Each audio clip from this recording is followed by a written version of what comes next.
नमस्कार। आज हम एक सफर पर निकलने वाले हैं। एक ऐसा सफर जो हमें हजारों साल पीछे ले जाएगा, प्राचीन भारतीय सभ्यता की बिल्कुल शुरुआत में, उसकी जड़ों तक। तो चलिए इस सफर की शुरुआत करते हैं। अब सवाल ये उठता है कि हम उस इतिहास को फिर से कैसे जिंदा करें जिसका कोई चश्मदीद गवाह नहीं बचा, जिसकी भाषा भी हम आज पढ़ नहीं सकते। तो इसका जवाब है, हमें बनना पड़ेगा एक जासूस। हम सुरागों का पीछा करेंगे और भारत के अतीत के रहस्यों से पर्दा उठाएंगे।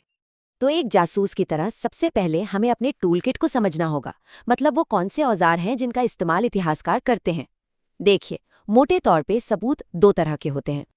ये हैं वो दो तरह के सबूत।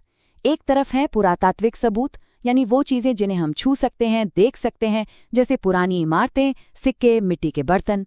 और दूसरी तरफ है साहित्यिक सबूत, मतलब जो कुछ भी लिखा हुआ हमें मिला है।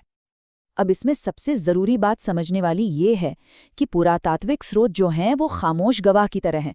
वो बोलते नहीं, हमें उनकी कहानी समझनी पड़ती है। जबकि साहित्यिक स्रोत तो सीधे सीधे अतीत की आवाजें हैं जो हम तक पहुंच रही हैं।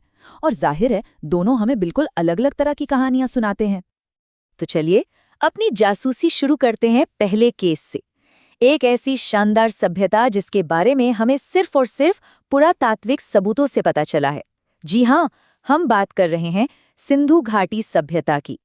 लेकिन इन बड़े शहरों के बसने से भी बहुत पहले, लाखों सालों तक भारत में पाषाण युग की संस्कृतियां फल फूल रही थीं।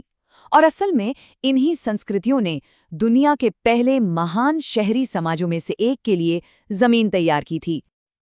और फिर लगभग 2500 ईसा पूर्व के आसपास सिंधु नदी के किनारे एक बहुत ही विकसित सभ्यता ने जन्म लिया।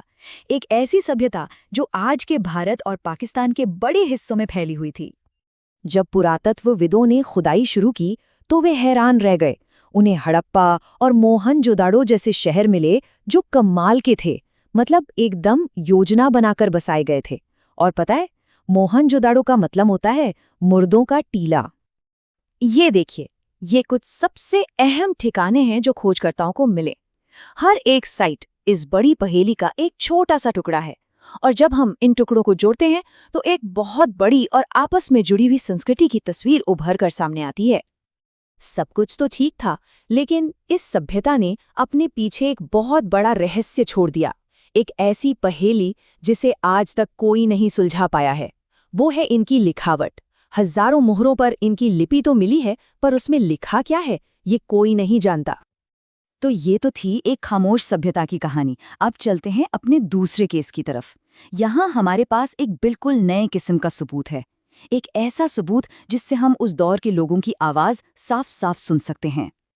जब सिंधु घाटी के शहर धीरे धीरे गुमनामी में खो गए, तब एक नई संस्कृति का उदय हुआ। ये थी वैदिक सभ्यता। और इन्होंने अपनी पूरी दुनिया, अपनी सोच, अपने विश्वास, सब कुछ पवित्र भजनों में दर्ज कर दिया। ये हैं वो 4 वेद। और कमाल की बात यह है कि इन्हें लिखने से सदियों पहले तक पीढ़ी दर पीढ़ी सिर्फ सुनकर और याद करके जिंदा रखा गया। संस्कृत में रचे गए ये ग्रंथ इस दौर को समझने के लिए हमारे सबसे बड़े साहित्यिक सुराग हैं। इनमें सबसे पुराना है ऋग्वेद।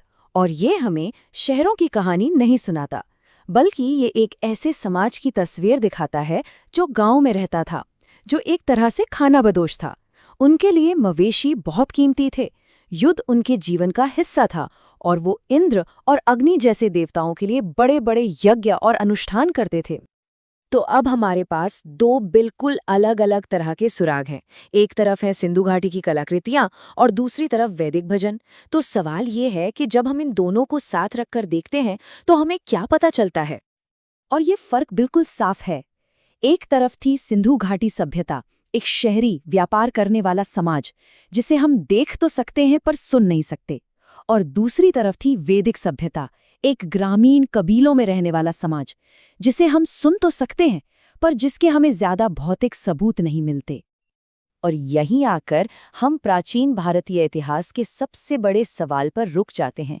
सोचिए जरा, अगर हम कभी सिंधु घाटी की लिपि को पढ़ पाएं तो भारत के उन पहले महान शहरों के बारे में हमें कौन से नए सच पता चलेंगे। हो सकता है कि हमारा इतिहास जैसा हम उसे जानते हैं पूरी तरह से बदल जाए।